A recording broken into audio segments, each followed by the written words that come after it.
Ruto ally says Telegram account was hacked before Kenyan election. A senior strategist with close links to Kenya's president, William Ruto, has publicly acknowledged that his Telegram account was infiltrated in the lead-up to last year's election. Dennis Itumbi told the Star newspaper that he had noticed increased activity on his Telegram last year but called it inconsequential. Subscribe our YouTube channel and click our bell icon for new videos. Last year but called it inconsequential.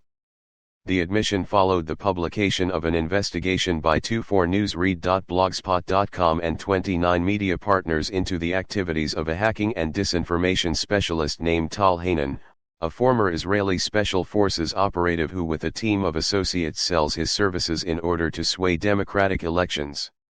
The investigation found that Hanan used hacking techniques to get into the Telegram and Gmail accounts of political advisors close to Ruto, including Itumbi, before last year's election. The hacking of Itumbi and two other political advisors close to Ruto did not stop Ruto from winning the poll, but the involvement of figures such as Hanan highlights the potential risk to new democratic systems. Hanan demonstrated his hacking skills to undercover reporters posing as consultants in a series of meetings last summer, which were secretly recorded by the journalists. Hanan never explicitly confirmed he had been hired to work in Kenya, or if so who his client might have been, but in his demonstration to the reporters he targeted 2 Telegram accounts and 1 Gmail account linked to pro-Ruto advisors. In a statement about the investigation, Hanan said, "I deny any wrongdoing." The revelations about the hacking of Ruto's strategists made headlines on local news across Kenya.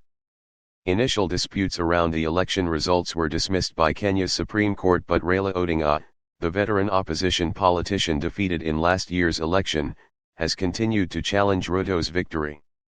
The reaction to the revelations among the political class has been tepid, in part because the national focus has shifted away from politics and to economic challenges. Many ordinary people have become tired of repeated contestation of successive polls in the country.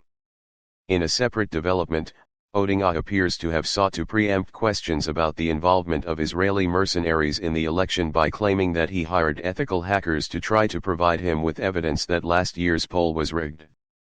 Odinga, the leader of the Azimio coalition, was declared to have lost narrowly to Ruto and has since repeatedly alleged that he won by a significant margin.